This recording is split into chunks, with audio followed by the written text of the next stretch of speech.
I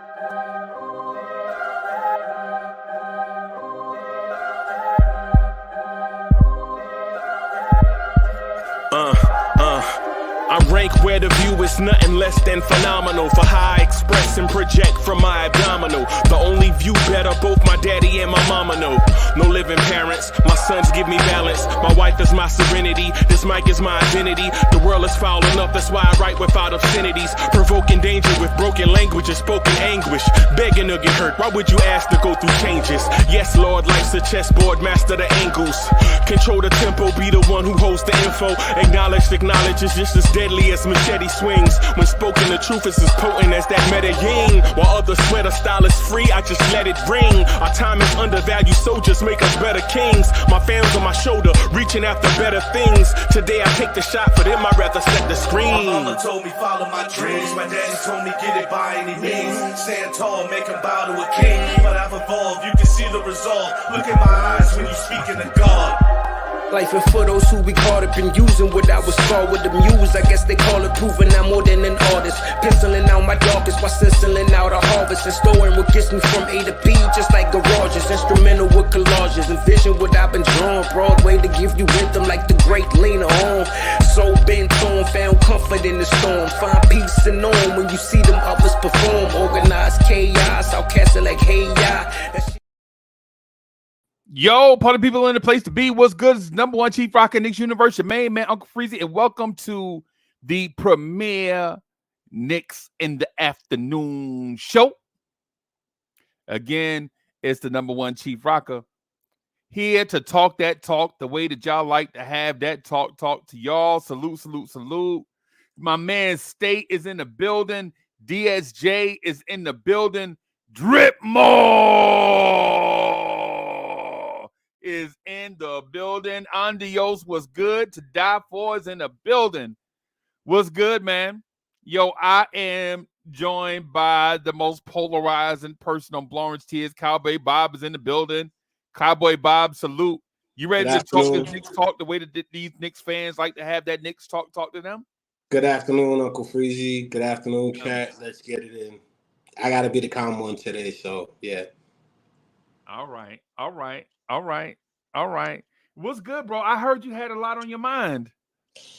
Word on the street is that you have a lot on your mind about what you saw last night, and I know some of it has to do with Steph Curry getting 8 rebounds in one quarter. No? I'm going to say this. It's a lot, but let's just realize as a Knicks fan, this is what I see, and I'm going to be making a lot of points clear for everybody. So it's going to be a long conversation. Grab your beers, grab your coffee. We're going to get it in. I got a lot to say, but it's all good because it's Stephen Curry. I wasn't expecting to win, but if we do figure out how these issues that we have that we will mention and discuss, if we keep that up, you'll see. You guys will see more than likely. Hey, Cowboy Bob's on to something. We can maybe get 50 wins. Okay. But it's going to sound like pure hate, so enjoy the show, guys. Enjoy it. Let's do it.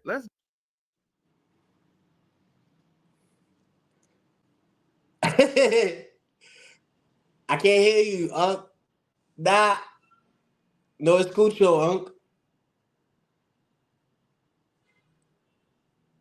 Can't hear you. Can y'all hear me? Yeah, now we can hear you. Okay, yeah, the volume went down on the mic, man. These mics do. There you go. Mic doing. Just turn it up a little bit. I need to get one of those Shure mics, like State of the Knicks podcast got. One of them expensive mics, like State got, man. That's my guy. The metal with the chrome around it, looking like Larry King and stuff like that live. Yeah. Good show. Yeah, man. So where you want to start at? We start off with the first quarter. Like, I could break it down quarter to quarter, everybody's flaws, and exactly what we can do to improve. Yo, Daniel Berry Sports Highlights is in the building. What I'm going to say last night, man, is whether we break it down by quarter or half or game or individual plays or whatever, the Knicks are legit outmanned right now. Okay. Overall, from what I've seen from this game, we could have won. First off, to start off in the first quarter, we let them get into their 3-point game quick. Steph was like 3 for 4. I'm not expecting us to change anything up. But the thing I said yesterday was, we in the morning was that we needed to get our heart down low as early as possible. Him and Precious. I don't know what happened the first 5 minutes, but we saw later in the game that Brunson was just throwing it to him and getting 6 quick points. We needed that when it was 0-14. Not gonna say nothing, but again, like I said, we let them get into their groove early. So when they did that, I was like, all right, what's going on? Then I found out Hartenstein is on a minutes restriction. I'm like, okay. They swapped out Sims for Brunson. I was like, what's going on? I mean, no, my fault. When Sims was cutting to the basket, I like that he went out and kicked it to Brunson and we hit our first 3-pointer. I like that Sims was looking for him. That was a dope little play. And then you all right, Steph had 7 rebounds to our 8 in the first quarter, which was like, and if you notice when Clay came in, Clay was cold for his first 2-3 shots, but his first 3 was off of one of Steph's rebounds that he got and passed it out. So when you look at that, it's like, what's going on? And then you see Burke tried, and then he helped out Hart with his third 3-pointer, which was Right. kind of dope because, Hart went 3 for 5 in the first half, and everybody's like, "Oh, Hart did good." Nope, I got smoke for him. I wasn't happy with his success. And then what I did like was seeing in Sims was when Lonely bodied him, pushed him out of the way, and dunked him. Sims was like, "What? Oh, nah," came down, got that foul. I was like, "Ooh, okay." Went to the line. I was like, "All right, that's pretty dope." Nah, because that's what I wanted to see. Like, you gonna get dunked on back. We going to the line. We getting something out of this. You see what I'm saying? Be aggressive. Be aggressive. So I like that. And then 2 minutes and 43 seconds into the second, there was like no scoring. 33 Golden State, 26 Knicks. And then we go into the second quarter. Like, we just started knocking it down. And then Clay's defense on Bogues, I was like, what the heck are we doing? Bogues, yo, pull up on him. Yeah, it's Klay Thompson, but you got that height. Use that. And then Bogues, he went 0 for I 4. thought they were the same height. 0 for 4. I 0 for 4. I Burke even and give you Bogey one, get Burke. the same height. Okay, They're my not the fault. same height. All right, my fault. I thought he had an inch or 2 on Klay. I'm No, sorry. I don't know. I'm asking you. No, I thought he had an inch or 2 on Klay. I'm being Yeah, I honest. don't know. I'm asking you. That's what I was asking. No, I thought he had I thought he was 6'9", and I thought Klay was like 6'7" or 6'8". I think they're all 6'7" or something like Okay. that. Anyway, All right, it don't matter. Yeah. It don't matter. It don't matter. And then what's crazy is Golden State go on a 14-2 run, and I'm like in the second, and I'm like, what's going on? 41-28, 6 minutes left. So I'm like, all right, 3 minutes, they shut us down. Then we go on a 7-2 run in less than 1 minute. See what I'm talking about? How we get back into games? They just went 14. We got back into 7. So now it's 43-33, 6 minutes. 6 minutes and 12 seconds left. Moving, I don't know what happened with that moving screen on McBride. That was just like atrocious. But then, like I said, Hart hit his next 3-pointer. He went 3 for 5, 32%. That's what we expecting because that's what he is for the season. Then we go on Knicks go on a 13-2 run, 50-42. Again, if Hart got involved early with his 6 points, it would be right now 50-48. But I'm not talking. So that's a minute and 30 seconds. Let me say something real quick. Just right here, man. I'm gonna just throw this in there, man. Go ahead. We need to sit Hart. Right now he's playing like trash. Yeah, he on a minute restrictions for like 20 minutes. Tim started him for 1 quarter. And the thing about it is when he played, we looked like trash.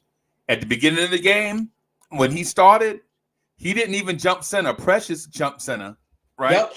At the beginning of the game, Hart was like trash, right? At the end of the game, when they brought Hart back in, the Knicks they just stretched on us. They was out there throwing alley-oops to each other out there. Yep. And I'm not saying Hart is trash. I'm saying due to the injury, he looks like trash. Right? So I'm not saying Hart is trash, but what I'm saying is due to the injury, Hart looks like trash. Right?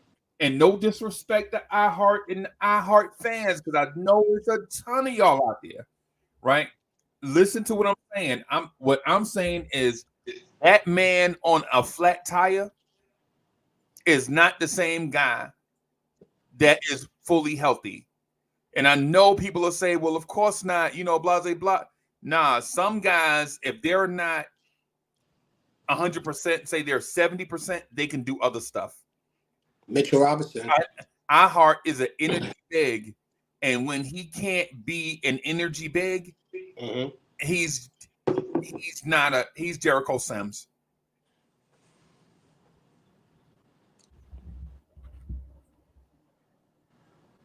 You was talking about iHeart yesterday, so I'm letting you get your respect. So at this point, Golden State comes in with Wardell Curry, the great one himself, and then they go on a 5-2 run.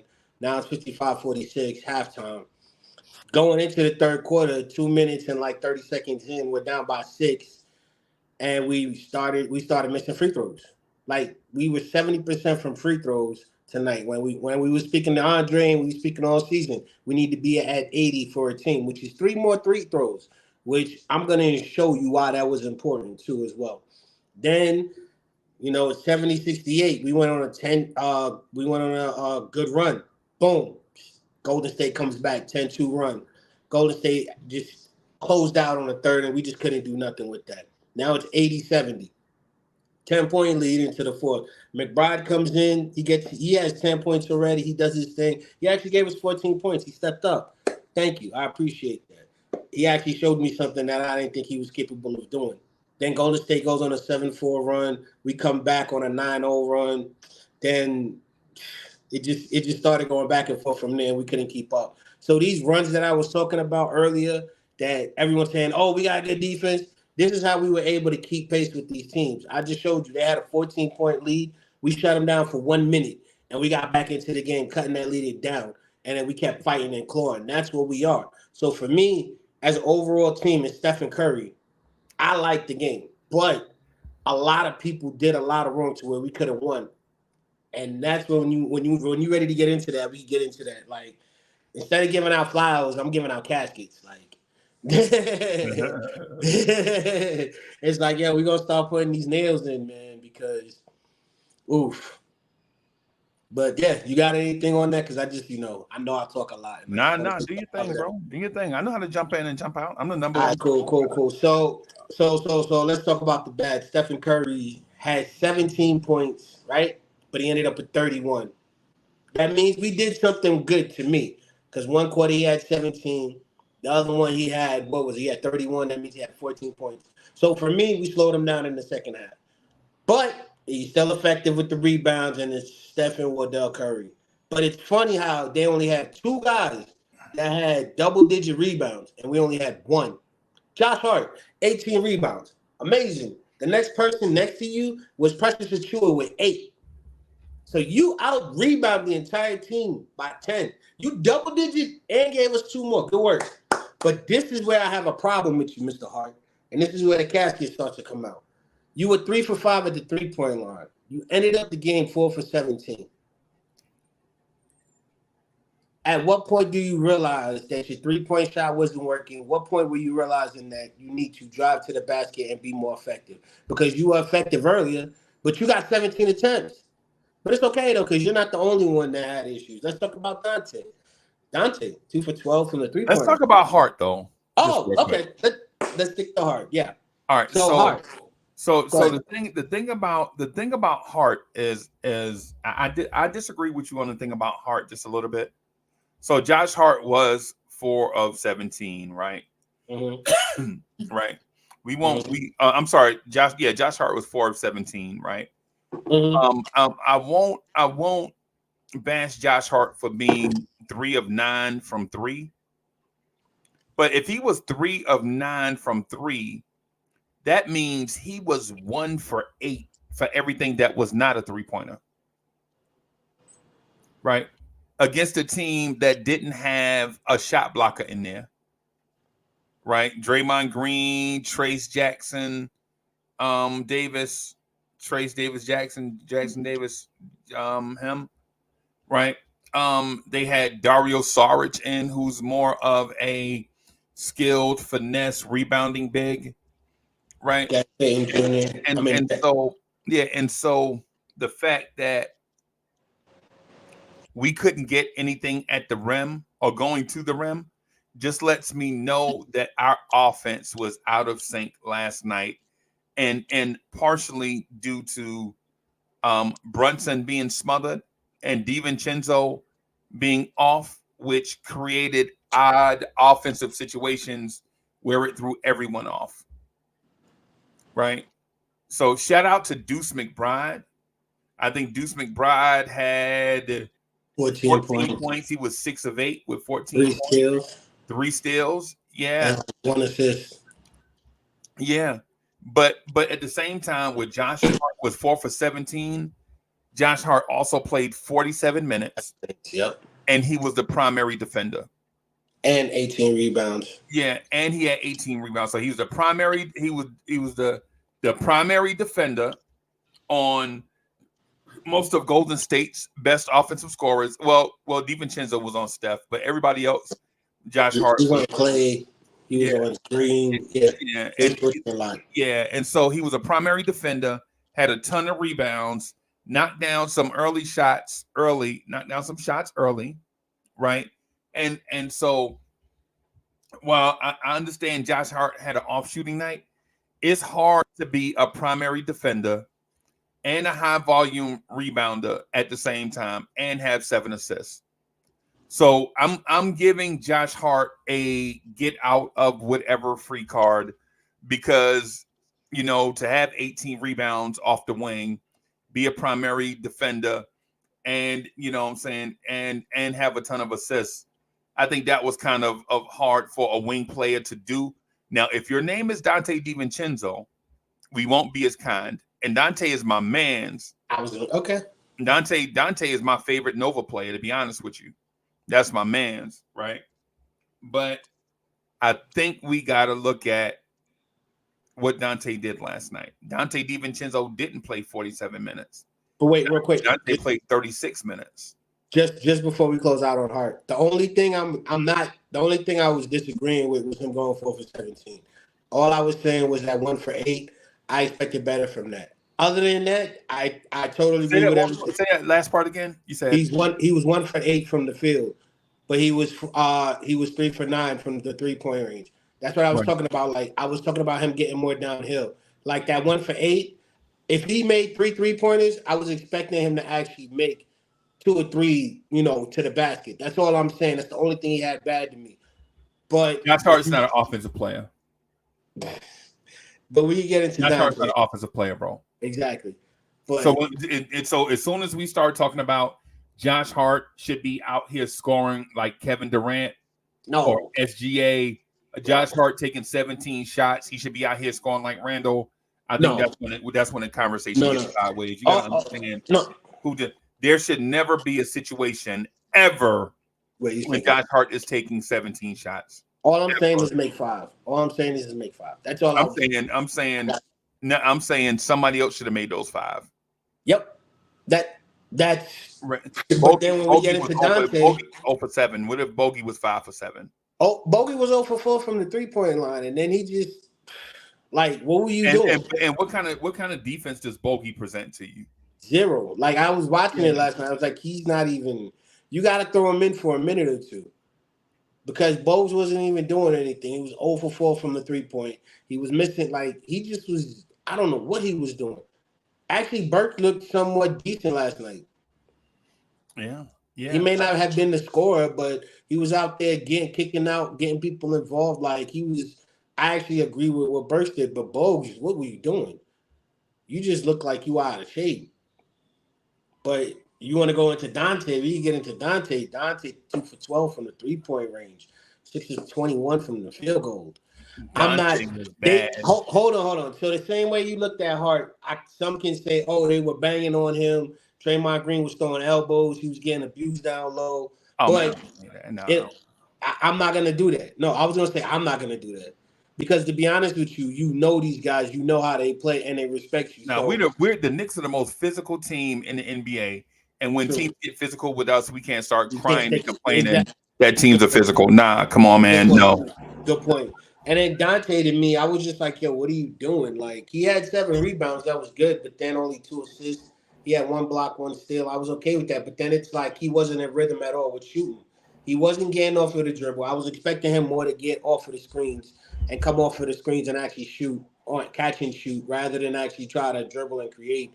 And a lot of the plays they even knew, because you saw when Steph was in the corner for a 3 defensively, both Knicks players ran into each other on the screen, and Dante fell on the floor and they passed it right to Steph. Green, right to Steph. Steph hits the 3, like, and then you see it in Dante's face, like, yo, what's going on? Like, he tried to stop it. But for me, if you're going to take 21 shots, man, I said it yesterday. All we're asking from you from 3-point range, if you're going to do 7 to 10 3-pointers, 4 3-pointers, that's your percentage, 40%. 4 for 10 is 40%. You took 12 and you only made 2. If you had made 1 or maybe even 2 of those, the game would have been different. But that's me asking too much from a guy who that's what we expect. That's why I'm on Dante. I'm like, yeah, you played good effort down the stretch the entire game and you tried, but 2 for 12, man, that's not good. That's not what we need. And if you're going to go 2 for 12, get downhill, man. Come on. You only went 9 times to the rack. Like, come on, dog. Yeah. Josh Hart almost went more than you. Like, you should be, because once he did that 2 times he went down, 1 time he got fouled, went to the free throw line, made it. And I was like, there you go, get your legs under you. That's how you are. That's what I saw when I saw older players. They were like, yo, if their 3-point or their jump shot wasn't going, they said they had to get downhill. And if they continued with their jump shots, you knew they were tired. And you knew what you can get from that person, especially on defense.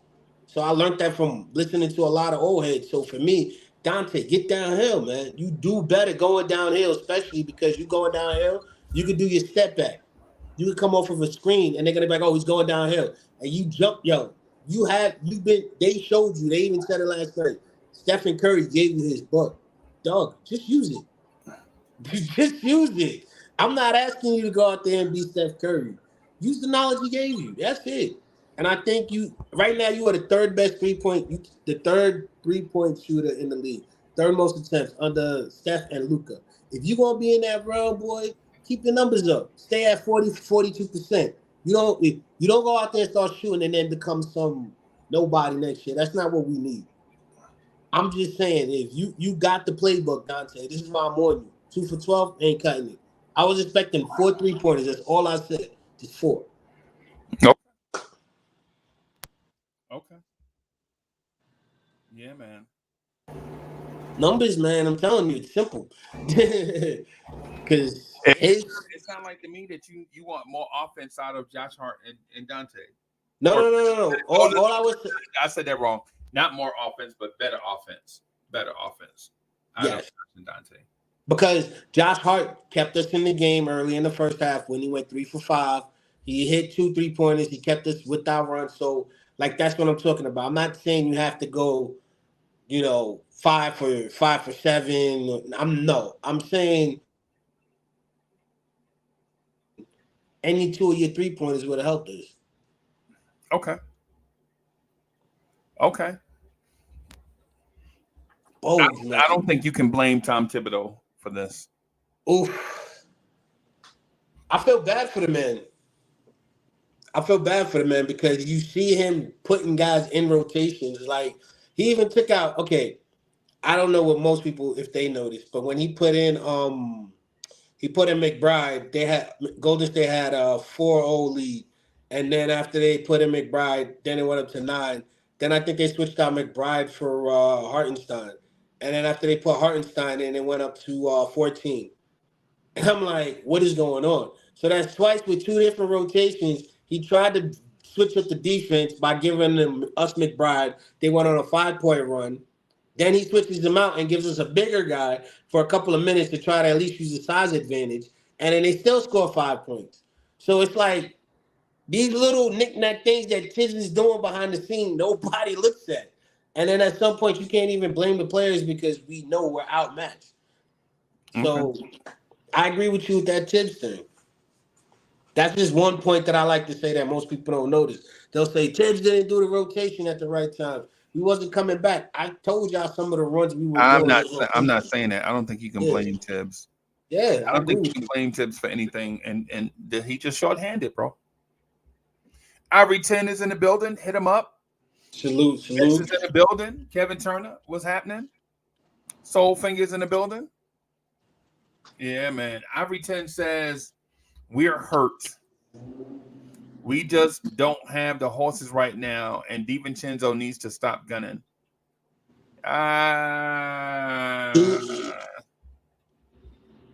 Yeah, I don't think being hurt is an excuse.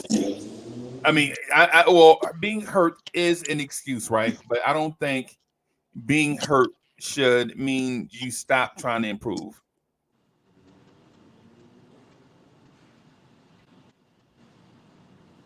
I agree. And as far as Dante needs to stop gunning, he's a shooter. We just found. I'm telling you, he has played. Excuse me. He has Stefan's shooting like his whole book. Why would we not use that? Plus, Dante's not gunning, bro. Nobody else can get open. Exactly. Nobody. What do you prefer for Josh Hart to take the 25 shots? No, not me. That's what I was saying yesterday. Too much of Josh Hart. I mean, I'm glad he played the minutes he did, but too much of it. Sometimes you get overwhelmed. I don't want him to be an offensive guy. Dante, that's who you are. Like you were proving it earlier. What's happening? Salute, fellas. Salute, Oh, wow. Salute. Yeah, man. And good afternoon, everybody. Ivory 10, Danny. What's up, Cowboy? What's up, Ivory? What's up, you guys got the floor. Yo, every time Dante was gunning his butt off. Who we kidding? He was gunning like crazy, man. Okay. Y'all stop that. Okay. Let me Some ask of those shots are crazy, man. But who else else take those shots, though? Who else take those shots? Let me ask you something, too. You got a guy who is willing to shoot, and he knows how to shoot, similar to a 40% shooter, period. Just him being a 40% from three shooter. He gets an open book play and learns how to work out from Stephen Curry.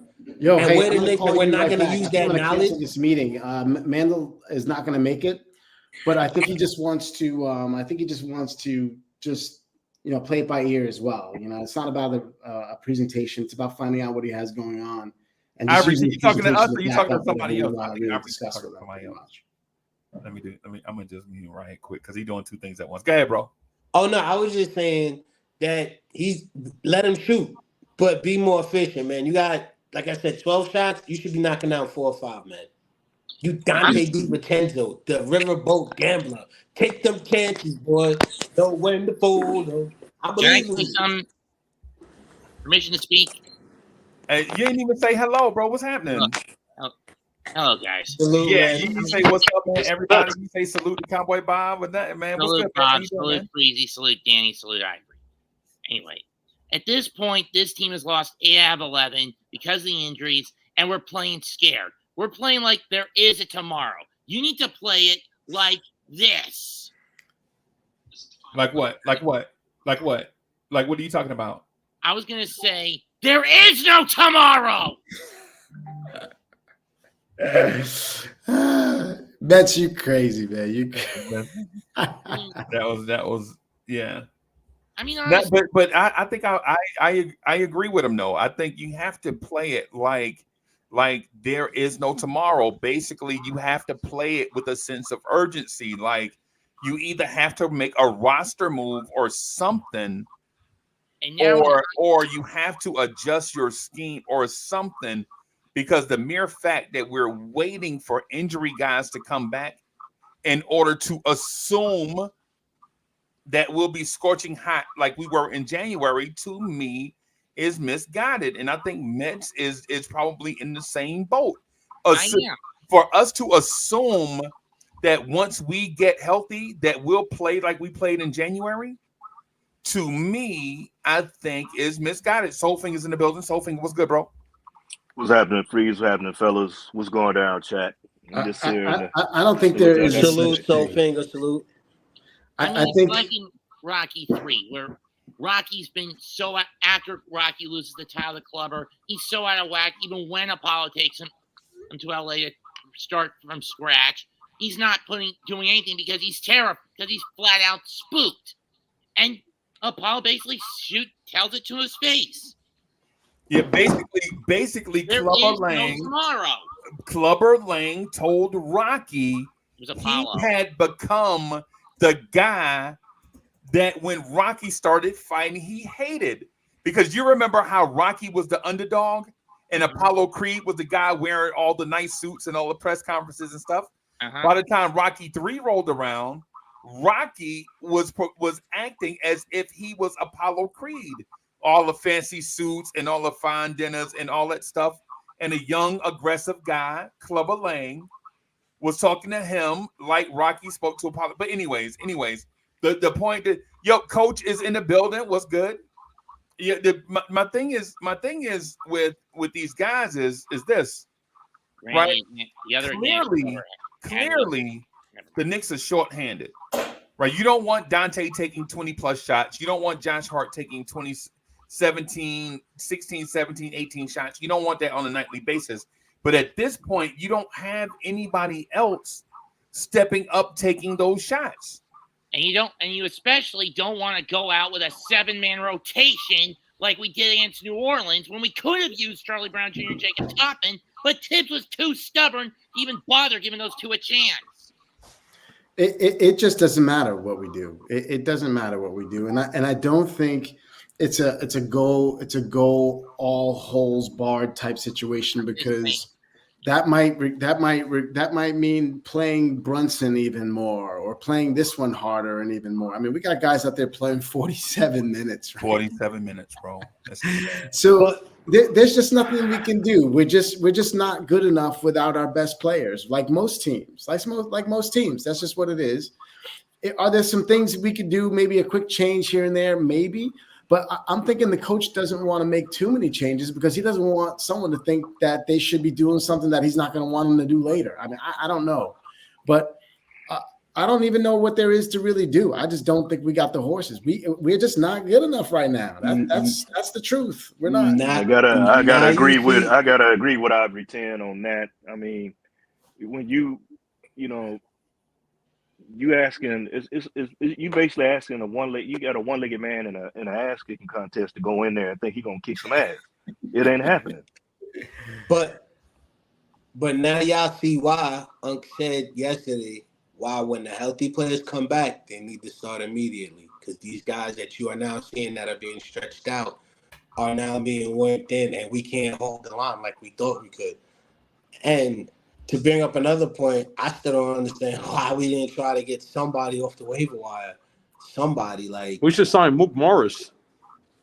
I don't care who, not even a big. We need a guard. Bob, that's cap. That's cap, Bob, because you do care about who they're gonna sign. Don't say that, Bob, because you be saying if they brought back Nerlens Noel, you're gonna have issues. If they brought back Reggie Bullock, you're gonna have issues. So don't say that. There's no one to get. Before anybody was talking about no one to go get. The problem is the way we play, which is inside then out, right? We play from the paint and then out. We get in the paint, we kick it out for open shots. That's really how we play, and we're not able to play like that right now. The two best paint scorers in the league were two of the best. In Randall and Brunson, they're not able to do that right now. They're not able to do that right now. But we were able to do it. We were able to do it. We were able to cut into leads. The problem was we didn't get it early in the beginning, because when you first started the game, it was 14-zip. If we had started playing the post game down low early, we was cutting into leads. If you look like down low with who? Who's playing down low? If you look at how if Hart was getting to the foul line, because look, here's the thing most people don't even realize. We were playing such good defense that I think after the first quarter, Golden State didn't get to the foul line till the fourth quarter, 6 or 7 minutes into the fourth quarter. So we were doing really good defense. So for us, the problem was we were taking a lot of 3-point shots, and we were really trying to just rush and keep pace with them, and we couldn't keep up with them. When we were slowing it down, attacking the defense, I even said that in 1 minute we went on a 7-2 run in 1 minute and cut their lead in half. So we have the guys that do it. The problem is we're not taking opportunity of hitting it down low with Precious, hitting it down low more with Hart.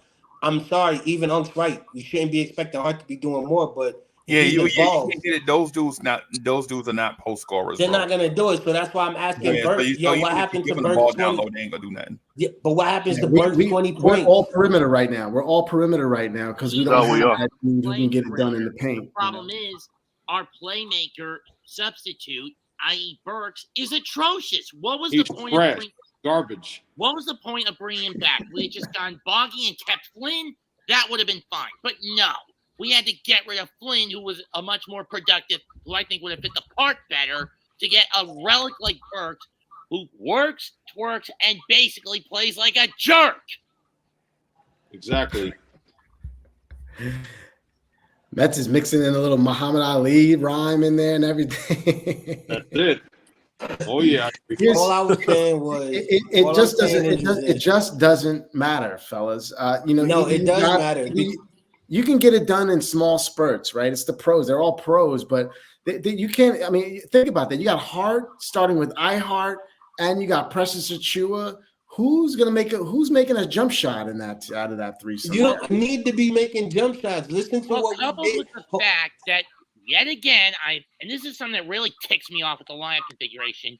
Why is the Tin Man putting Hart at power and Achua at small? It should be the other way around.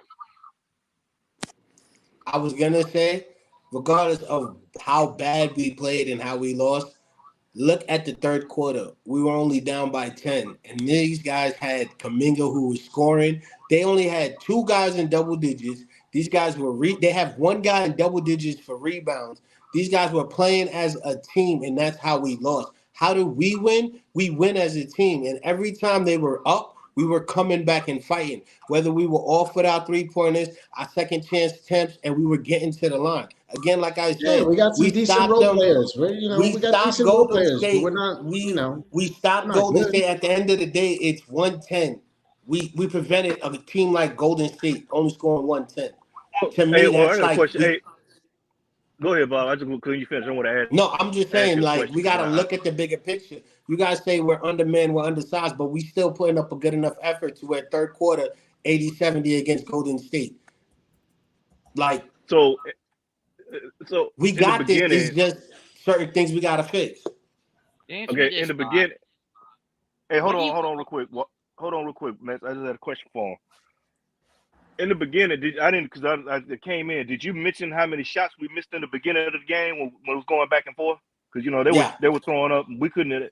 That was a big part of the problem right there. I don't know if anybody. I didn't hear. But a lot of bad shots, though. Let's be honest. It wasn't just they were missing shots. They were taking very bad, very hard shots. And keyword, what were you saying? Shots. Most of them were contended. None of them were downhill. And when we did get downhill, we didn't get the foul calls, and we ended up doing little messed up stuff to where Green was able to get blocks, and so was Kuminga. Well, also, let me bring this up too. Then, if I don't know if you did. Did you talk about the fast break disparity? You talking about the fast break? For us or for them? How we were missing fast break opportunities? Well, they were killing us fast breaks. We weren't getting out. So we're talking about who's not shooting this and who's not shooting that. We got to they got to get down and move too. So that's also they're giving up that free money with the fast breaks. The other thing too is there's a way they're defending Brunson, because without Randall, what are they doing? They're bomb rushing them, they're double teaming them, they're triple teaming them to get the ball out. So you're keeping them out of his area where he likes to operate. So I mean he's working even harder. So that being said. Everybody's saying that, hey, we got injuries, can't you look at that? But you do need your better players out there, which is true. We do. It took the hold on for just a split second. Hold on. Let's get it. Y'all be spitting with your flows, I'm just podcasting. That's right. On the air every day, I'm just podcasting. What? You don't know what that mean when I say I'm podcasting. I'm broadcasting these flows with the podcasting. Every day of my life, I'm just podcasting. Right. Share my dreams with you, mean I'm podcasting. What? You can see my vision through the podcasting. Yeah. But don't forget J Boogie when I'm broadcasting. What? I'm podcasting, he's podcasting. What? I've been spitting this venom since Karate Flicks. When Mr. Sims was sharing nothing but the Knicks. I guess you know by now, I seen some tough years. Now I know the reason why Freezy got them blowing tears. Yo. So Justo11, thank you for the generous contribution. Justo says, times like this, I wish we had Gigi Jackson or Ken Whitmore on the roster. Everyone is hurt. No need to grind our iHeart ACL into tissue any seed healthy, I think we can battle with anyone in the East. Appreciate that from the big homie Justo 11 and Boogie in the building. Salute to the GOAT. One of the Jay guys on Boogie. Mount Rushmore in the Knicks community. Jay Boogie is in the building. Salute, bro. Hey, good afternoon, man. Hope everybody had a blessful week, leading up to an even more blessful weekend. Shout out to y'all great men of honor, great sons, great fathers, great brothers, great uncles, great cousins, great men. Shout out to the chat, the world's most famous. It belongs to that blue and orange. Hope everybody in the greatest form of health. Pray anything that you're going through, we don't just hope that you go through it. We pray that you get through it, and hope everybody's, feeling good, man. How's everybody doing, man? I just want to come up here and rock with y'all for a brief moment. See y'all up there kicking it, doing y'all thing, man. But I just want to, tell everybody, man, I got to rewind everybody back just a little bit. You got to be patient all over again. And the patience, it also means you got to wait. And also you got to wait on the patience of the medicals. Those two different patients right there. We got to wait on both of them. Let me reiterate what Freezy said probably about a week and a half ago, maybe 2 weeks ago, when he was telling everybody that everybody that's on this team are bench players. Everybody that's balling right now are bench players. Let me remind that. Brunson is a starter. He's the only one. He's out there with a bunch of guys that are used to coming off the bench, playing roles. Y'all spoke about it just now. They're role players. So sooner or later, the professional guys that they're playing against and the professional coaches that they're being gamed against, sooner or later, that's going to run out. That time is run out. You know what I'm saying? Them guys done pretty much done the best that they could for a good long period of time. And now we're in the second half of the season where guys are really making their run and making their moves, and coaches are, they're looking at their strategy and they're looking at what we're doing and what we have done, and they're locking in. So we got to be okay with what them guys have done in a good stretch period of time. It's just that now people are elevated their games, and their games can't elevate it. Their game can't elevate because it's never been used to being elevated. They just come off the bench. So we got to have our guys come back. And then until then, you know what I'm saying, it's going to be what it is right now. And I don't want people to get mad at what them guys is doing, because they're doing their very damn best that they can do. You know what I mean? Dante, he's not used to doing what he's doing. He's never been in that role. You know what I'm saying? And the buckets and the shots he was hitting earlier because he was wide open. He had other people on the floor. You got Brunson. You got OG. Well, you got Brunson. You know what I'm saying? Randall. Yeah, you got Brunson. You got OG. You got Randall. You know what I'm saying? You had Hardenstein. You had other guys where he was looked at as being the fourth option. So he's going to get those shots. So now he's the number 2 option. And you talking about a number 2 option that can't beat you off the dribble at all. He can't clear you out and go one-on-one and say, move, get out my way. He's not used to that. He's used to slashing and cutting and, you know what I'm saying, getting wide open shots attempt. So I just don't want everybody to start getting down on the team when they don't done the best that they've been doing, you know what I'm saying, for the good long period of run that still has us in the 4th seeds. Never mind if we just a few games out of the play-in. We're still in the 4th seeds. We're still holding on. Everybody want to know what number do you think everybody going to be back? I don't care when they come back. I just want to continue on being in front of these guys. As long as the other teams is losing and we're going through what we're going through right now, you know what I'm saying? When other guys come back, we pray that they come back healthy and strong and we can move forward together as a 15 unit, you know what I'm saying? Everybody can be all right. But for right now, you know what I'm saying? The team is what they are, and they're doing the best that they can in the position that they are in. They're not used to being starters. They're not used to playing against no Steph Curry and the Golden State Warriors when they got their back against the wall. You know what I'm saying? They back is like Nas when Jay-Z went at them. Coming out. They ethering right now. And then we're not the only ones that they did to. They feeling good right here. They got to continue on playing these guys, and they're going to do their part. And their part is going to happen when they started playing against the benches of the other teams. Then you're going to see them cook because they're used to playing against starters. They're playing against starters. But when they get back to playing a normal position and going against, you know what I'm saying, bench roll status, you know what I'm saying, them guys will go back cooking. But for now, you know what I'm saying, celebrate them guys, appreciate them guys just a little bit, man, for them being in the position that they are. Brunson don't be there every night. He, you know, he's done a lot. You know, it's not the time to start throwing bricks at the team and everything, man. They don't done it all. You know, they gave us a great season. We still capable of reaching 50 games. You know what I'm saying? We still capable of being the 4th seed. We're still capable, man. But everybody like the season is over with. It's done happened. It's done. Right. You know, Boogie, you know what I would offer Not to done. that you just said? Well, what I would offer to what you just said is try a little something different to get guys back into those comfort levels that you just mentioned. You know what I'm saying? These guys are role players and bench players because they don't have the NBA talent to be premier guys. Trust me, if Dante DiVincenzo was talented enough to be a premier 20-point per game scorer for his career, he would not be a Knick right now. He'd be somewhere else starting. He'd probably still be in Milwaukee. Right, Dante, and I'm not saying that Dante is a bad player, but I'm saying it's levels to this thing, bro. It's levels to it. Like I'm not gonna compare Super Lover C, the rapper, to Jay-Z, even though Super Lover C is a dynamic rapper, right? You know what I'm saying? It's just part of it. It's levels to it. Dante is not Anthony Edwards, right? He's a role player. Right. And so I understand what Boogie is saying. What I would offer though, Jay Boogie, is an alternative. And I offered this last night on the Knicks at Night podcast, and I think everybody laughed at me, but I would send Dante to the bench. Not because he's a bench player, right? I would send either Dante to the bench or Josh Hart back to the bench.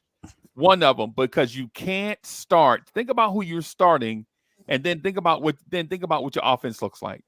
You're starting Hartenstein, a non-shooter, Precious, a non-shooter, Josh Hart, a non-shooter, and Dante, not a shot creator. So the only legitimate scorer on the floor and your starting lineup is Jalen Brunson.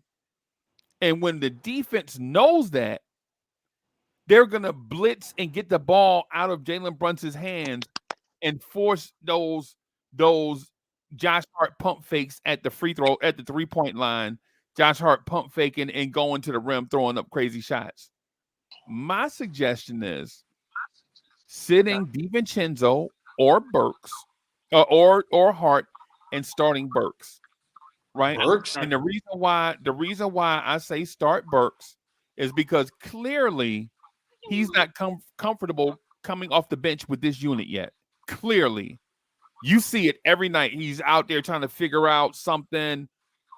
Put him in the starting lineup. Let him get a rhythm going, right? Have another ball handler on the floor with Brunson that can break down a defense, that has NBA point guard experience. And then that way, Burks can set up shots for himself, for Josh Hart and Precious, and make easier offensive opportunities for Jalen Brunson, who has to grind out without Randall, Jalen Brunson has to grind out every shot attempt. Every shot attempt, every time he touches the ball, he's going to see 2 or 3 guys. 2 guys on him and a third guy lurking every time. Right? So, and I know the Alec Burks point guard thing gives people vibes of the 2022 season, right? But this roster is better than that 2022 season. When you ask Alec Burks to do something better, it's not like you're bringing Obi Toppin off the bench for rebounding, bro. You got Precious Achiuwa out there getting you double-digit rebounds when he plays significant minutes. No shade on Obi, right? But it's not like you have Quentin Grimes trying to figure out his way. Bogdanovich has averaged 20 points a game in this league before, right? So when you all you do is ask Alec Burks to go out there and be a conduit, right? Help keep the pressure off. Man, look, I could even see Tibbs going with a 3-guard lineup, right? A 3-guard lineup, right? Where you space the floor And then that way, everybody can dribble, pass, and shoot and open up lanes and beat an individual off the bounce, as opposed to us having 3 non-shooters on the floor at all times and Jalen Brunson getting doubled. And then now you have Dante DiVincenzo shooting contested threes from the corner over 2 sets of hands. What do you think about that, Jay Boogie? That's too much? Is that a bridge too far? I mean, it's not a bridge too far. I mean, it's a bunch of things that Tom can probably create or come up with. You know what I'm saying? I mean, you can put Sims in the lineup. Take Hartenstein out of there. Start Sim and you can start Sim and Precious together, and go Bogdanovich and Burks and Brunson. You can do those because Hartenstein is not ready. He's not ready, man. He hurt, bro. He's not ready at all. And then he's tentative and he's contract watching. That's what we gotta realize. He's contract watching at the same time, because I can't remember who said it, but these are not my words. But if that thing pops, his career over. You know what I'm saying? Then you're talking about a 1-year contract where this man don't work hard to get a 3 or 4 year deal. Yep. So he's contract watching at the same time. He's not, you know what I'm saying? He doesn't have all the confidence in his Achilles right now. So can you blame him, no, Jay Boogie? I mean, I don't blame him at all. I don't blame him at all. All that man been through, that man been cut by like 4 different teams, and now he finally starting to play good. He finally proven to everybody that he a player, and the only thing preventing him is that Achilles that may, and you don't want to put it, you don't want to say it, but we all know, you know what I'm saying? So if you're him, and especially with 20-something games left to go, do you really want to risk your career earnings, your career NBA earnings on something like that when a lot of other people are hurt as well? Nah, you don't. And this is his shot. I don't see him at multiple games, and he's a good guy. I've seen him at multiple games giving away shoes. He's the only guy that I've seen on that roster, on that team, and in a while that be giving away his shoes. You know what I'm saying? To fans. But I seen Cowboy. He had his hand up. Go ahead, Cowboy. Jay Boogie, he gave me and Jay Boogie was there when he gave Jay Boogie the arm sleeve. Remember that? Yep. Yeah. And the weird thing is, I don't know if we remember where that arm sleeve at, but I know that's right. We got Molly gagged, man, and I don't know where that arm sleeve is, man. And I'm so mad about that, man. I got that from him, man. And I think, man. Shout out to Hartenstein, man. Hartenstein is our guy, man. He a great dude, bro. As a matter of fact, if he wasn't so tall, you would forget that he an NBA player, bro. The dude is so nice. Mm-hmm. Like he just a good dude, bro. If he would if that man wasn't 7 foot tall, bro, if you didn't have to crane your neck to look at him, you think he'd just be a regular person. Right. You know what I'm saying? So yeah, shout out to Jay Boogie, absolutely right. And again, I'm a witness to what Jay Boogie is saying. I was right. Was I right there, or did you step away? You was there. You was there, but that's not the only time I seen him do it. You know what I'm saying? Right. But you was there. Yeah, he's a great guy, man. Yeah, he a great dude, bro. He a great dude, man. So I got a few more minutes and I'm gonna jump off. But before I jump off, you know what I'm saying? I'm gonna listen to see. I'm gonna listen to hear what everybody else got real quick. I ain't never been one of them guys that want to say what I want to say and leave without listening to the people, man. Right. So I'm gonna let them rock on if you don't mind before I jump off about 15 more minutes. Yeah, go ahead. Hey, Cowboy Bob had something. I know Cowboy Bob. Yeah. Before, I'm sorry, J-Boy. Thanks for coming on. But I just got 2 quick points. One's for you. But earlier we were talking about how they got into their groove early. Mm-hmm. Look, Steph was 3 for 4, and he already made 3 3-pointers. That's 9 points. Kuminga went to the foul line, missed his free throw. We had an opportunity there. Then they come back and then they score again with another 3-point opportunity. That right there was the 14 points that we could have called timeout immediately when Steph had the 3, when he made it, because he was 3 for 3. And everybody's like, oh, it looks like Steph's going to have that night.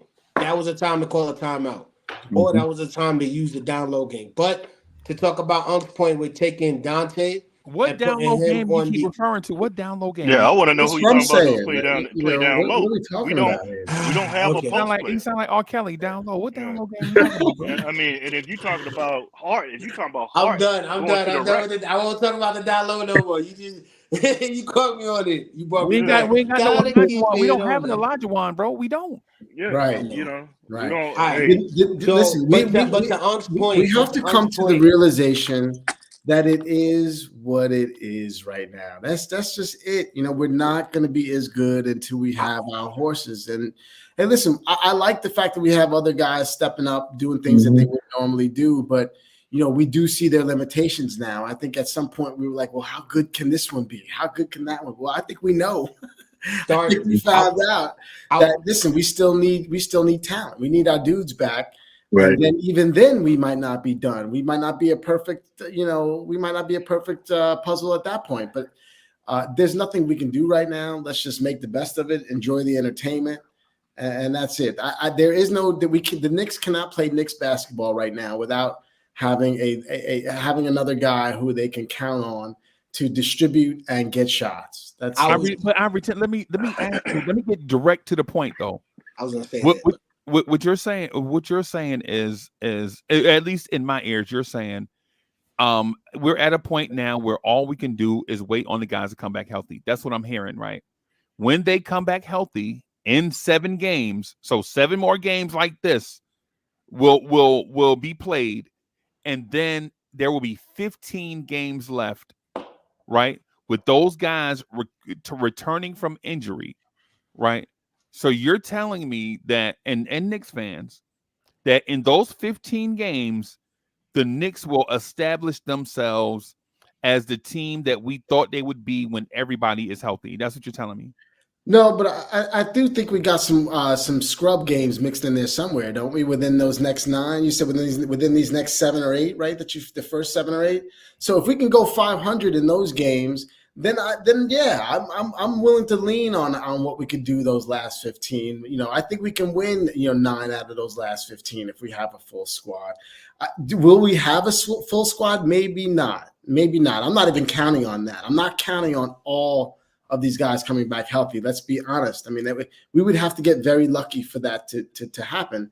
So, but even if we don't, I still think we're fine. If we can just get everybody back healthy before the playoffs, that's it. It is not. There's nothing. There's no move to be made. There's no change. There's no guy out on the waiver wire that's going to be able to get the ball down low and create a shot for someone else, or take the ball off the dribble, or be a secondary ball handler for the Knicks that we need. The things that we need, we're not going to find out there at home right now, hanging out with. Is it just a personnel? Is it just personnel issue, or is there something that we can do schematically? Yes, I got an idea for schematic wise.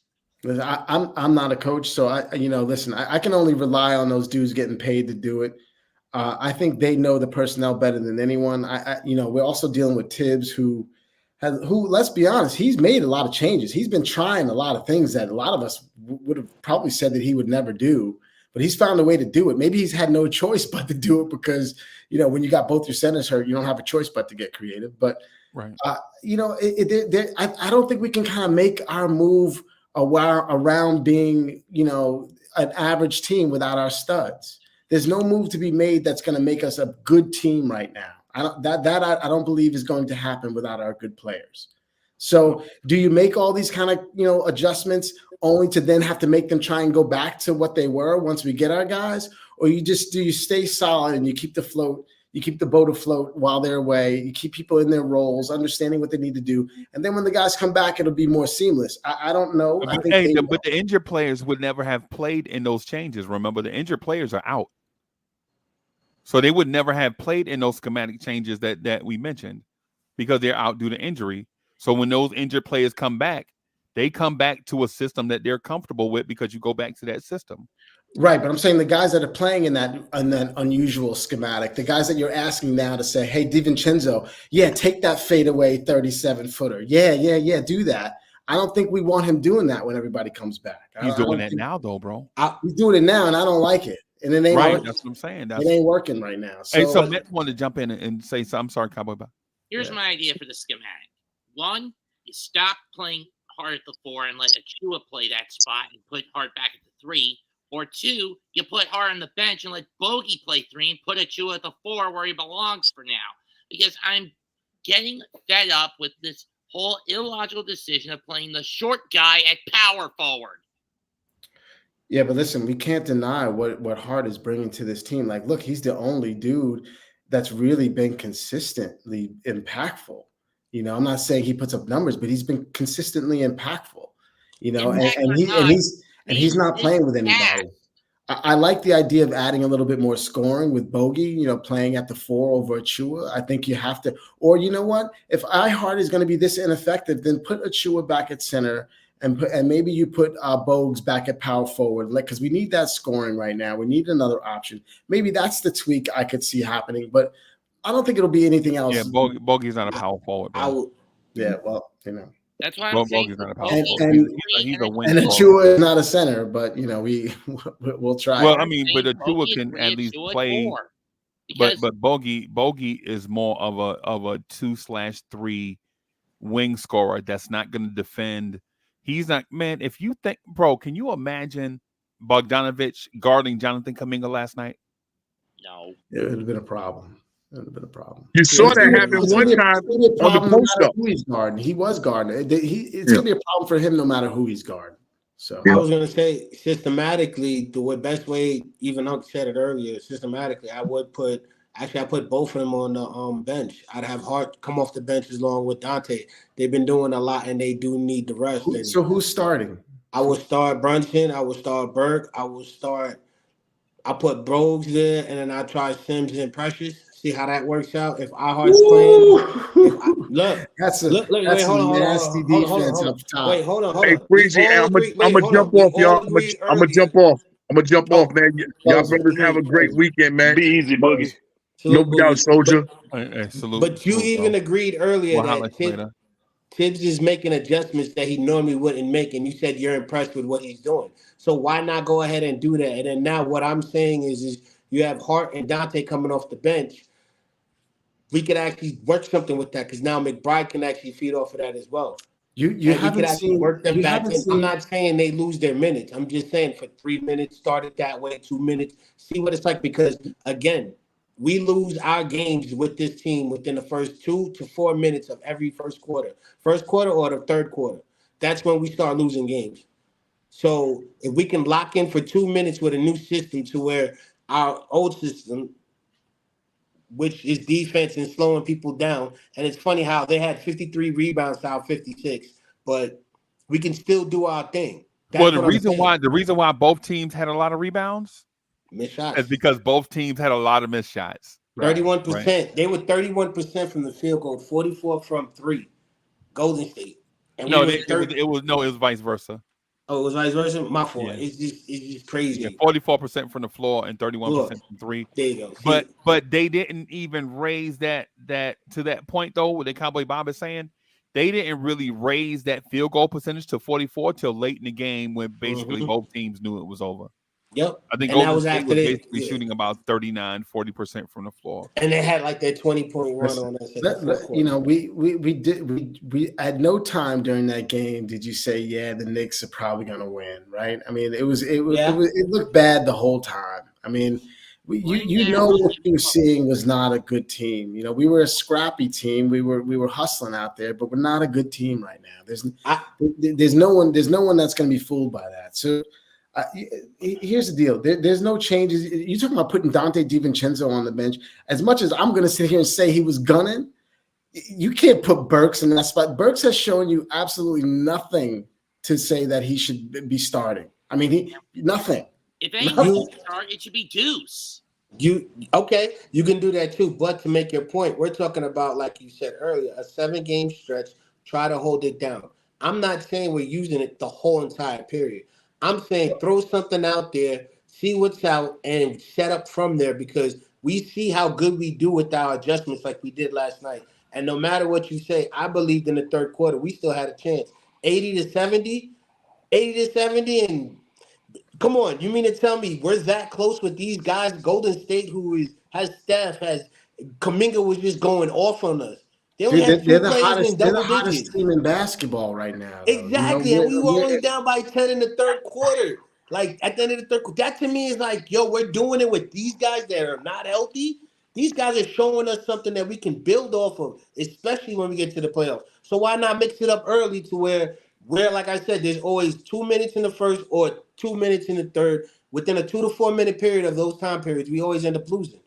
And it happened to be 2 minutes with Golden State in the first, and then in the fourth quarter, it was like 6 minutes in when they went on their run, and then they just started racking up The points. Hartenstein minutes, yeah. Yeah.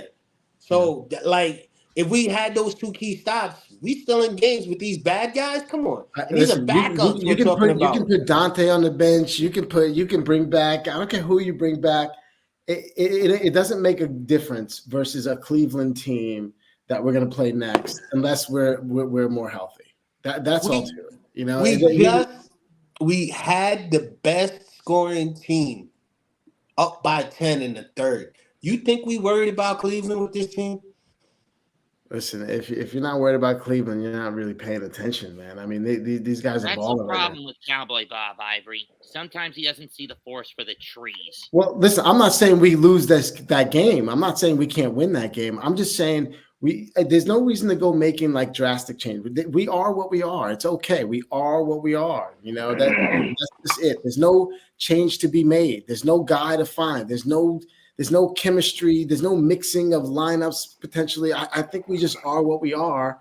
And when we get blown out, we get blown out. We're going to compete against the Atlantas. We'll compete against, Orlando, even Philly, but we're not going we need to be healthy to win. We're not that squad. No one even knew, like, Precious Achiuwa is our starting power forward. We have our starting center is, I don't even know who right now. Is it Sims? Right now, I mean, we can't expect to do much right now. We're not a good team. And That's when you it. couple the fact that sometimes Are you saying just give up then? Just lay down? No, I'm saying that there's no switching. There's no change of the lineup that's going to change what we are as a team right now, other than being just hobbled. So why not just rest? So if that's the case, why not just rest Brunson and Hartenstein? It's not a bad idea. But it's not a bad look idea. what happened the last time we did It's not that. a bad idea. We were overstretched in because Tin Man Tippy didn't want to put in Toppin or Brown Jr. to fill in the 9th slot. Man, those dudes ain't NBA players, bro. Thank you. But think about that. Those dudes are NBA. As a matter of fact, the Knicks just sent them to the G League. Back down to the G League, which you should have done in the first place. They need veterans at the end of the bench. They legit championship contenders always have like the Denver Nuggets last year had DeAndre Jordan and Jeff Green at the end of their bench last year for their championship run. And they had a rookie in Braum who stepped up and did his role too. That was just a role player. Yeah, I think the Knicks have the 4th seed right now. We're good for a little bit. We got a little wiggle room here. Well, we have the 4th seed for the moment. With iHeart playing the way he is, that's not making a difference. But Brunson going all out, playing 40 minutes like this, getting banged up, playing in one game, out the next game because he's getting hurt. It wouldn't be the craziest thing to keep them out for a few games to get. No, but then you do that, we end up losing what we have. Where I understand what Metz is saying. This team needs a spark. This is what I mentioned last night. This team needs a spark. This team needs a Jeremy Lin type spark on a team that's injured and tired. Right. The reason why Linsanity was amazing to us is because that stretch where Linsanity happened is the same stretch we're in right now, where a bunch of guys were hurt and injured, and the other guys were exhausted, and the coach played them minutes like dogs. And Jeremy Lin came in at the perfect time to give the team a spark until the injured players came back. Like, people forget, Linsanity was 11 games. Linsanity was not an entire season, right? We just need that type of spark. And I understand where Metz is going with Toppin or whoever off the bench. We just don't. Those guys have played already, right? Those guys have played already and have proven they don't really offer whatever. They don't offer much. The thing with Jeremy Lin is we saw a tiny spark in the Boston game the night before, where he came in the bench and got like 8 points in the fourth quarter. And then the following game that he started, he went supernova, right? And so, but these guys here, Jeffries and Toppin, all those guys never showed us in spurts. Nothing. And be in fair, spurts that they Jeffries can does have do. a thumb injury. Yeah, and Daquan Jeffries too, though. All of those guys, they hadn't shown us, and those guys have been around for years too. By the way, Jeffries and Charlie Brown. This is Toppin's first year, but Jeffries and Brown have been around for a while, right? Jeffries has been. Remember, we didn't re-sign Theo Pinson. Y'all remember Theo Pinson? Yeah. We The didn't best re-sign Theo cheerleader in the Pinson. game. Yeah. We didn't re-sign Theo Pinson and brought in Daquan Jeffries. That's how long Jeffries has been here. And if he hadn't showed you anything by now, he's not going to show you anything, bro. I would have brought Ryan Ardeciano back. What? Archie Diacono? Yeah, Ardeciano. Yeah. You can't bring him back because of the way he was. So they're not able to bring him back anyway.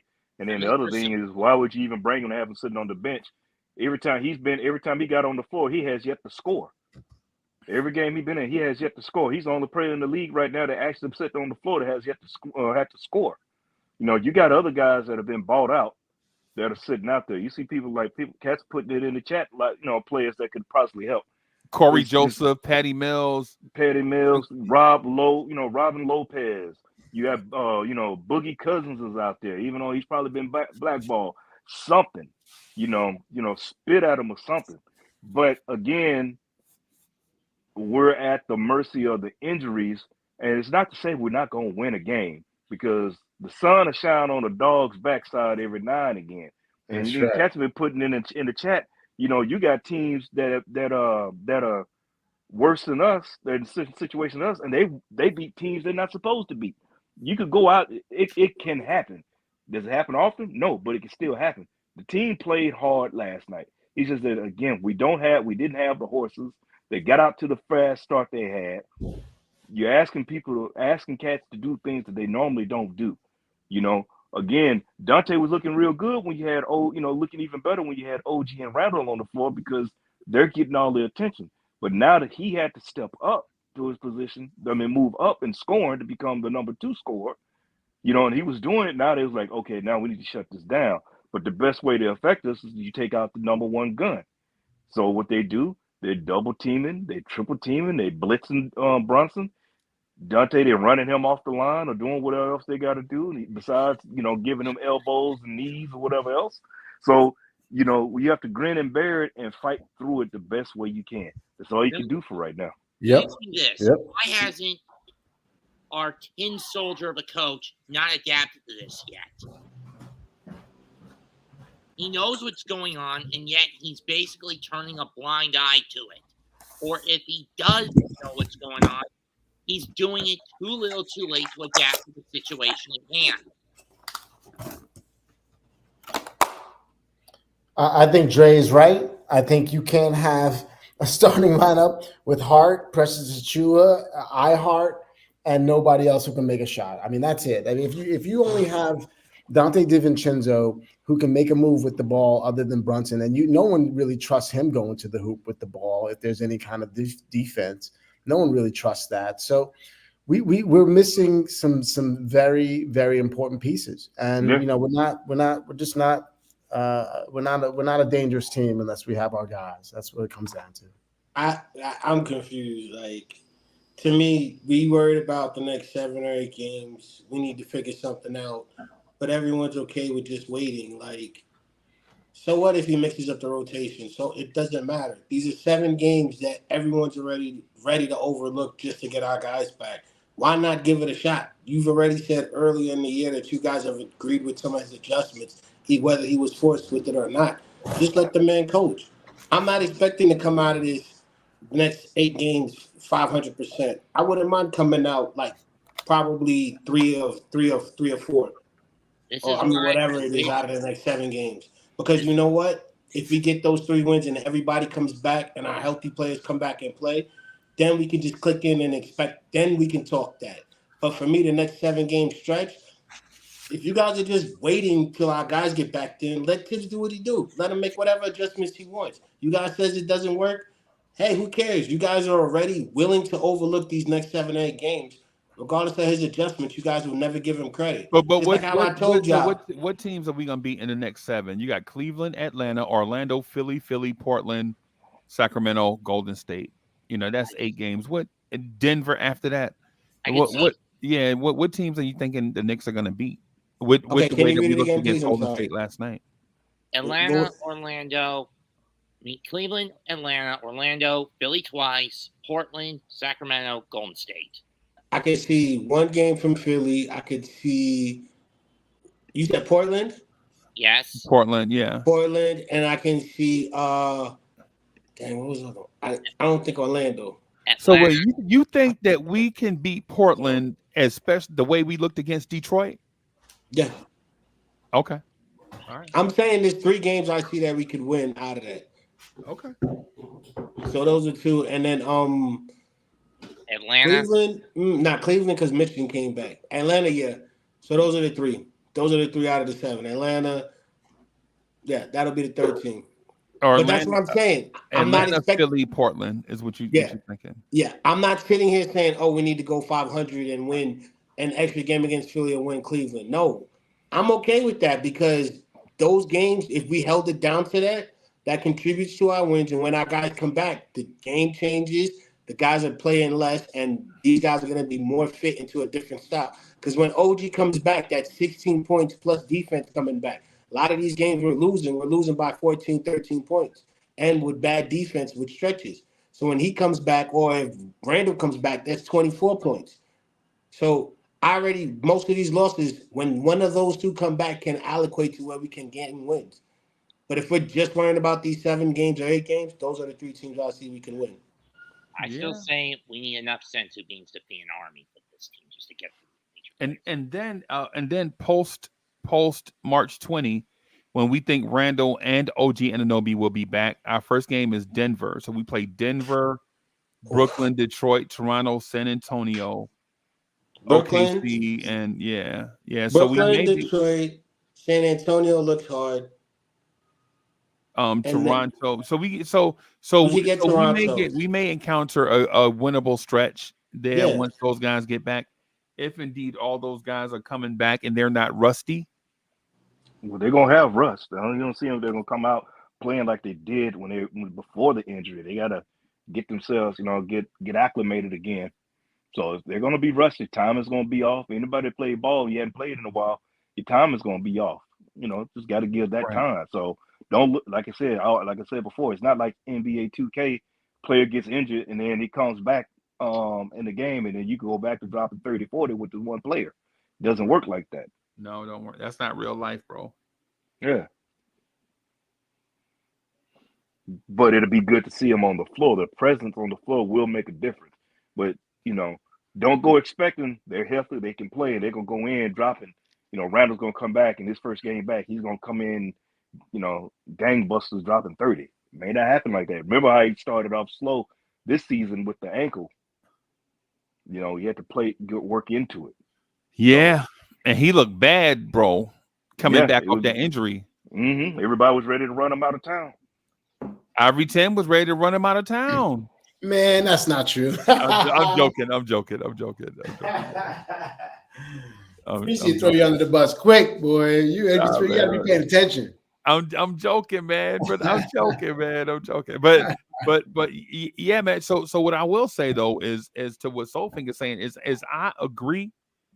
I just don't think I think we have so much confidence from that January stretch that I think as we look forward on the schedule, our confidence is up that we can beat anyone. And I think we could probably attribute that to Tom Thibodeau. But if you don't attribute that to Tom Thibodeau, right, then you can't say you feel confident with this team as currently constructed going into these next 7 games being 3-4. Is either you're on one side or the other. Like either you have a belief or you don't. Right? We can't say that, when this team come back healthy, man, we're gonna be like January, and then look at this team with all the injuries and be like, yeah, this team could be anybody. We can't make the injury argument and then make the injury argument at the same time. It just doesn't make sense. Like you can't complain about injuries and then say, but yeah, this injured team could be anybody. It sounds hypocritical. Yeah, man, we can't. Right. It's talking out the side of your neck. That's why Yeah. I said you got to believe that this team Word is up. good enough to get 3 wins because Tibbs rotations, it's 7 games are going to be hard, man. Out of 7 games to be 500, that's asking a lot. And see, You my were thing already is, asking a lot last night. yeah, I mean, you're asking a lot. We're talking about 7 games at a time. I was just like, just take it a game at a time. Quit looking down the line because it's like, everybody's getting angst and all like that, looking down the line. Just take the games as they come. That's all you can do. So, Finger, let me ask you this though, Mm-hmm. because what you're saying is reasonable, right? What you're saying is responsible, right? What you're saying is reasonable and responsible, right?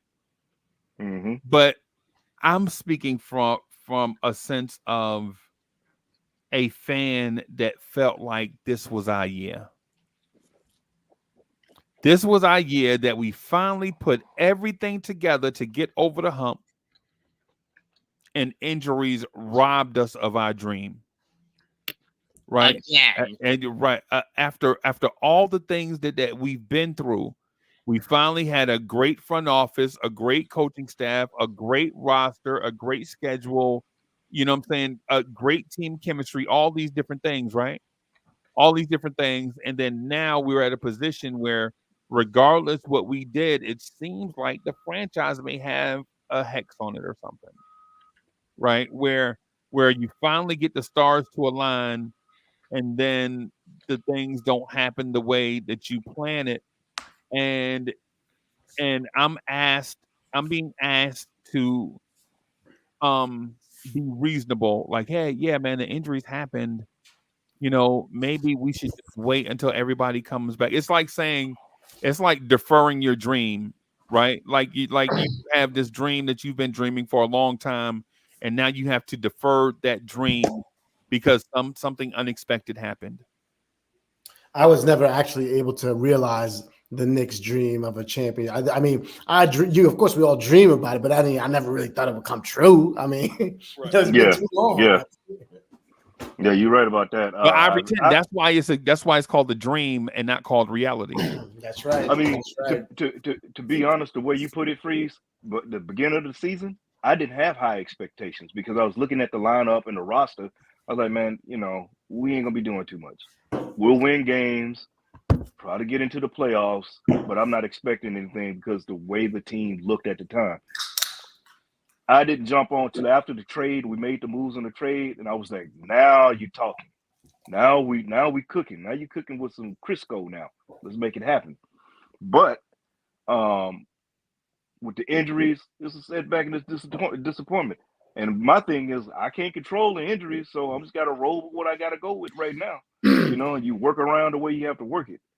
So, I mean, what else can you do? I'm sorry. I don't use injuries as an excuse because if you look at the Bucks last year, Giannis. Well, that's you, Bob. But, hey, no, Bob. no, because what I'm looking at hear is, me out. What I'm saying is that's how I look at it. That's how you look at it. But you know, excuse. I'm looking at it from a rational, reasonable position. The Bucks that's a whole other team because they had more horses than what we had. See what I'm saying? Right. I mean, but right now, because you got Giannis, we got Randall, and then when they lost, because correct me if I'm wrong, didn't Giannis get hurt? Yeah, he played a game and a half, but that's what I'm saying. Played a game and a half, and they went down.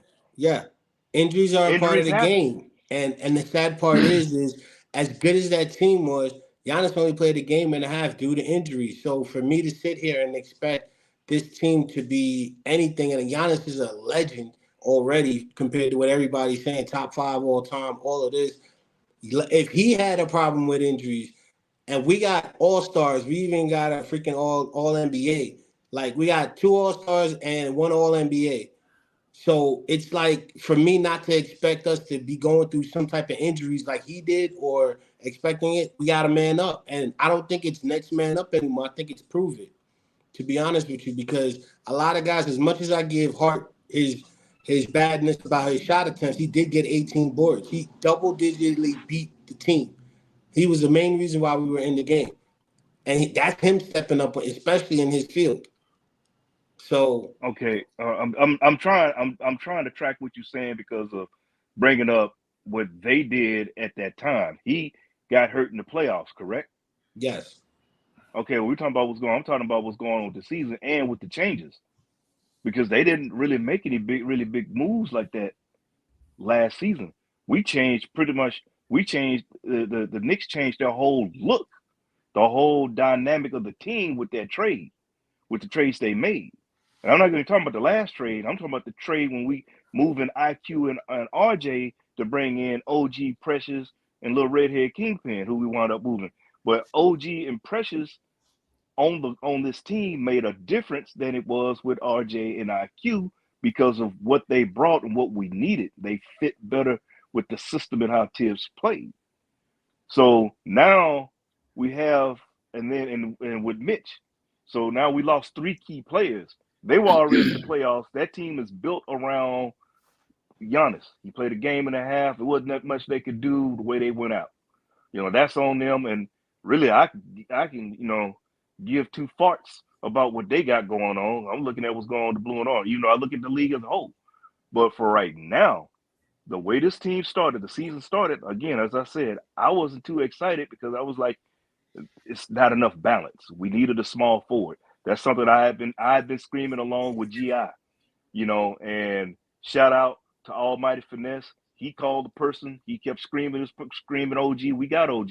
Wasn't that I was against us getting OG. I just didn't believe we should be trying to give up what they were asking to give, what he wanted for OG, which we didn't go nowhere near.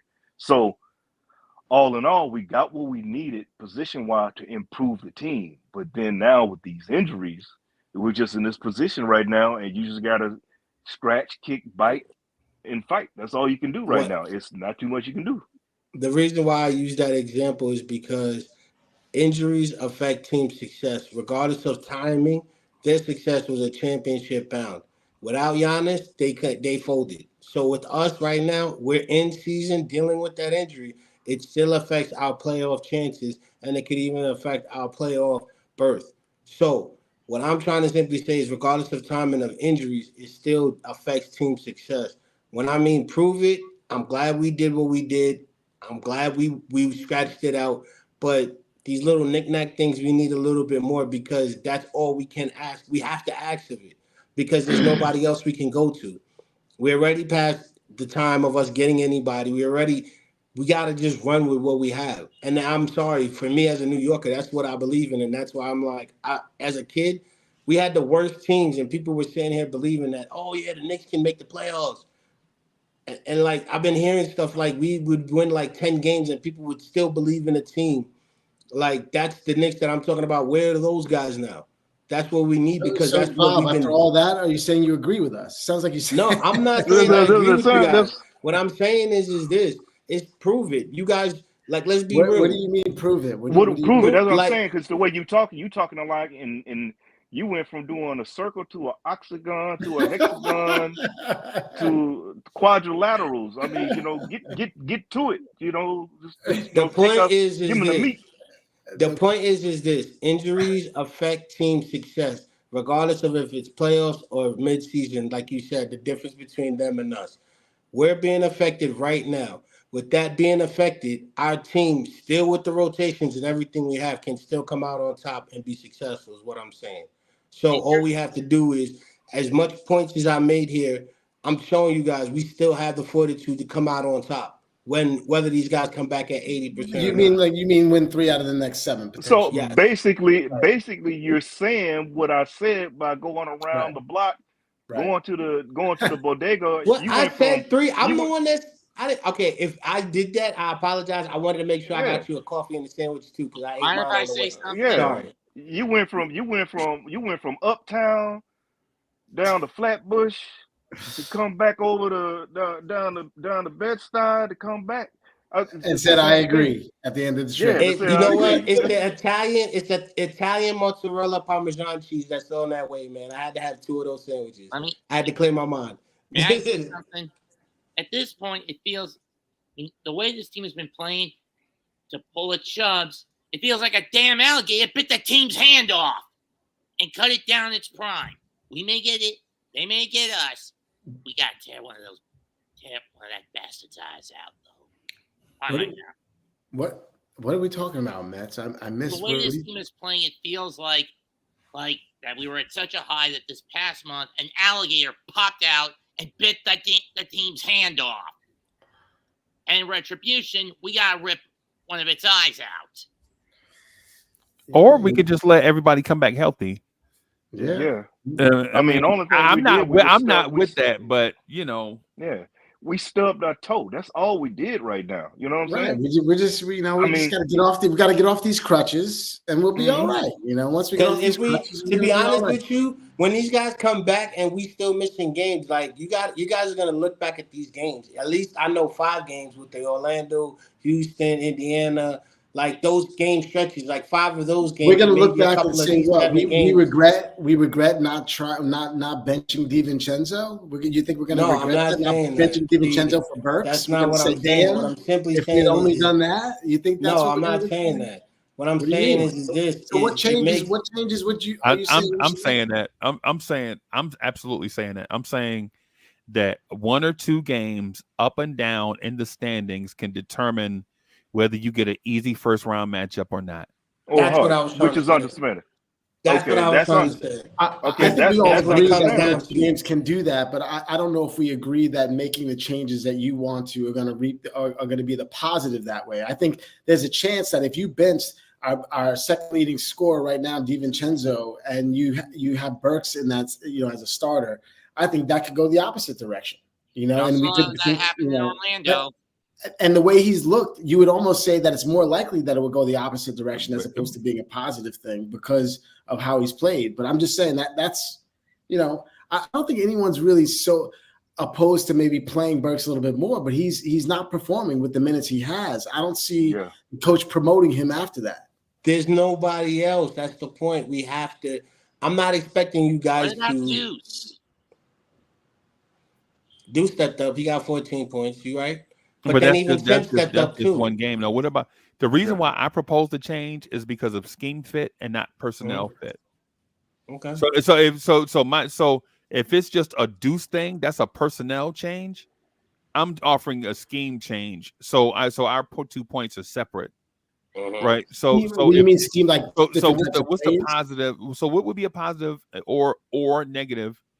By adding Deuce McBride, because that's not the conversation that I was looking at. So let's hear more about the scheme. Tell me what you mean by scheme. Then let's discuss that. What do you mean by scheme change? Okay. So what I'm offering by scheme, by adding Burks, by either taking away Dante or Josh Hart, either, right? By taking off either is having Burks play point guard, having Brunson play the 2. Play off ball. Off ball, right? Not the 2. Shooting guard. Not just off ball, because a lot of shooting guards are on ball a lot of the time, like Donovan Mitchell, right? What I'm saying is have that man play shooting guard, right? Have Alec Burks carry the duties of the point guard, because what it does is it provides you with a multitude of things. For one, it saves the wear and tear on Jalen Brunson, right? It saves wear and tear on Jalen Brunson. So when Ivory 10's cavalry comes back, Jalen Brunson will be fresh instead of being worn down, right? Yeah. Also, Alec Burks can create his own shot. Yeah. Right. Or at 3 different levels. Now, is he as inefficient of a 3-point scorer as Dante DiVincenzo right now? No. Right? No. And that's primarily because Dante DiVincenzo is getting his shots because teams are doubling Jalen Brunson. Mm-hmm. But when you see Dante DiVincenzo on the floor without Jalen Brunson, you see mad OD wild contested 3-pointers over super tall centers and all that stuff, where Dante is not a shot creator or a bucket getter. Right? And so what it also does is, with Alec Burks being a second ball creator on the floor, what it does is it gets better looks for guys like Precious Achua, Hartenstein, and Josh Hart. But the only thing is he's not gonna never get proven to be able to do that well, though, Freezy. This was the problem with having Burks at the point a few years ago when he was actually better than what he is see, that's now. what I'm saying, bro. You're not listening to me, bro. You're not hearing me. That team 2 years ago was not as talented as this team is right now. That's not true. That team was tell. just as talented as this team that's playing on the floor right now. No, Absolutely. they're not. No, they're not. Who's on the floor right now that is better than what's on that team? You only got Brunson. Okay, Brunson's the only player. so answer this: who's a better player, Reggie Bullock, or Josh Hart? Josh Hart. Who's a better player? Who's a better player? Who's a better player 2 years ago? 2 years ago, Quentin Grimes or Dante DiVincenzo? What do you mean by 2 years ago? I don't know what you mean by 2 years ago. 2 years ago, Grimes. You the one you mentioned the team 2 years ago. 2 years ago, Grimes, right? Not this year's Grimes that we saw for half a season, but the 2 years ago Grimes, the second year Grimes. DiVincenzo. Right. That's the point that I'm getting at. But Burks is not going to turn into a point guard no matter who you put around him. He's never been able to do that. He's never done it. But so now you're talking about a personnel change and a scheme change. You want to change out DiVincenzo and you want to change and move. I'm not talking about a personnel change. And move Brunson off guard. The same guys are going to be playing, bro. It's not a personnel change. It's a scheme change. You said to change DiVincenzo out, put him on the bench for Burks. Or Hart. I said I keep saying DiVincenzo or Hart. That's personnel. That's personnel. Oh, okay. All right. In my opinion, it's not, because these dudes are going to play about the same time. So that's a personnel change and a duties change. Now you want them actually handling the ball and moving Brunson off ball. All I'm saying is, I'm not saying it won't work. I'm saying that is just as likely not to work as it is to work. But you don't know that. You're saying likely, but you can't say that with 100% confidence because you hadn't seen it. Sure, but that's like saying, hey, if Jacob Toppin plays more, we would do just as good. I'm not saying if you're the coach, but I'm just saying, if you're the coach, what is the ultimate motivation to make these kinds of changes? Ivy, can I say something about that? Because I was listening to Uncle with Burke. Burke having the ball gives Brunson space into where he can be on the move, to where we can give him the ball and go to where he's going downhill to get to his spot. But you're expecting Burks to do something he cannot do. You said. Wait a minute. So you're assuming that Brunson can't play the shooting guard? I'm assuming Burks can't play the point guard. His only job at the point guard position is to inbound the ball and give the ball to Brunson to where he can go ahead and create space and get his shots. And that's exactly where you're wrong. But hold on. And it creates the pressure off of Brunson, because when you inbounding the ball, now you're inbounding the ball to Burke as opposed to Brunson. Now you have to catch a Brunson who's a lot faster, and that's a scheme that we can use because he can get out on the break a lot faster in motion with the ball to create an the reason why Jalen Brunson is a Knick right now is because he thrived playing off ball with Luka. Right. But no one's talking about how well he can play off ball. But what I'm trying to tell you is that there was no one on ball or on this team that compares anywhere near to having the ball like Luka does. And if you take Brunson off ball and expect Burks to create for someone, then you're really up the creek. If you thought Randall was bad at it, then you go back to Burks and you're to an older Burks who's not as good and never was known as a creator, who was bad at it when we tried. It is likely to fail, in my opinion. But you also have Josh Hart there as well, who's also been bringing up the ball. Freezy just benched him. Freezy just benched him or DiVincenzo. Yeah. So now, time out. Let's look at this shooting lineup then. If you have Burks, Brunson, who I guess it will be Hart, with iHeart and Precious. There's no shooting anywhere. You would be just as you'd be in almost a worse position than you are now, because Burks can't shoot as well as. And I honestly think at this stage in their careers, I even think DiVincenzo is a better creator than Burks. I really do. I think he's even better. So hold on. Let's relax on the Burks can't shoot thing, right? Because in Philly in 2020, Burks shot 41% from three. 2021, he shot 41.5% from three. 2022, he shot 40.4% from three. In Detroit, 2023, he shot 41.4% from three. The 2024 season, he was shooting 40.1% from three. And in 8 games in New York on a new team, he's struggling from three, and now we're saying that Alec Burks can't shoot or create. No, what I said I is just think we just he's never been known as a creator. He's never been known as a creator. And what I said is he can't shoot as well as DiVincenzo, is what I said. I trust DiVincenzo as a scorer. Except for his career, he's a better 3-point shooter than Dante DiVincenzo. That's fine. I'm sure you as well as I would. We would definitely bet that DiVincenzo would win a 3-point contest between the two any day right now. That's not his job. My point is Alec Burks is a 3-point shot creator. He's a movement 3-point shooter. He can create his own threes. I think Alec Burks is done. Alec Burks is not creating his own 3-point shots, Freezy. I'm telling you, he's not. Yeah, you're wrong, bro. Alec Burks is creating his own 3-point attempts. Alec Burks play before in your life, bro. Alec Burks is creating his own 3-point attempts. Alec Burks is his own shot creator, and he's terrible at it. That's why they call him fourth quarter Jordan. Listen, they called him that 2 years ago. He's not that dude anymore, Freezy. He's not that dude. And listen, you as a microwave scorer, as a microwave anymore, but how can we say he's not that dude anymore through 8 games? Freezy, this man has never been known to be a creator. If you want to put him off ball, Alec Burks has never been known to be a creator. Are you serious? For anybody else but himself? Are you serious? But that's what I'm telling, bro. I just said that. That's what I said. I said he creates his own shots, and you disagree with me. But he's creating horrible shots for himself right now, Freezy. It's not even just about right now. He made a living doing it, bro. He's going to be a good. Listen, he's like a good 7th, 8th man, which is the role he's playing right now. He wouldn't be a good 6th man even right now. He just is not. He's not that consistent right now. Right, for a team that's being killed by injuries. You're saying that this dude wouldn't be an option of being a shot. Did y'all see the Golden State Warriors game last night? I'm saying did y'all see the shots that Josh Hart and Dante DiVincenzo were taking last night? Mm-hmm. Heavily contested, smothered shots because they couldn't create their own shot. Freezy, can you imagine? The only ones Hart made were the 3-pointers that were wide open. Yeah, the first 3 ones that they left them wide open. Yeah, they were because Burke gave him one and he was wide open. Then they gave him another one and they were like, he's wide open. Oh my God. And then he made the 3rd one. And then from there, he couldn't make another one because all of them were contested. Burks ain't the answer. I can tell you that. You're not asking him to go out there and create his own shot and do all that. You're asking him to facilitate, create spacing because here's the thing.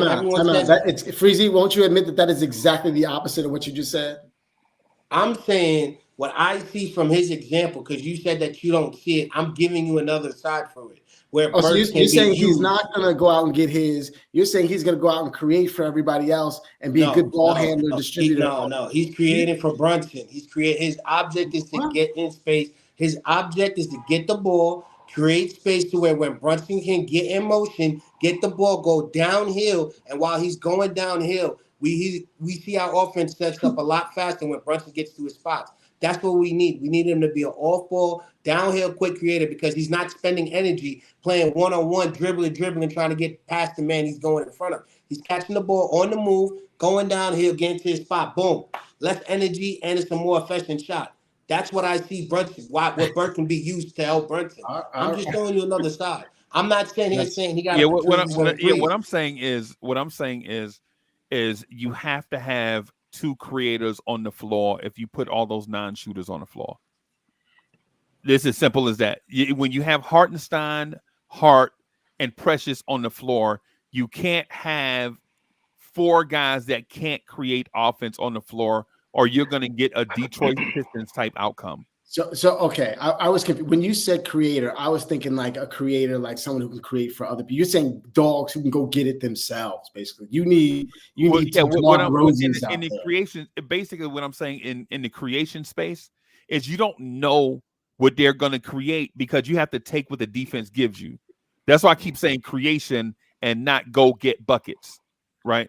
Because go get buckets is what I see him being good at. You know, when I look at someone like Burke, that's what I see him good at. If you're asking him to do anything more than that, then I think you're asking for trouble. Because the thing is, if we just needed another shooter and defender on the floor, the easy answer would be Deuce McBride, right? If we just needed a spot up shooter that can knock down threes and a defender, it'd be Deuce.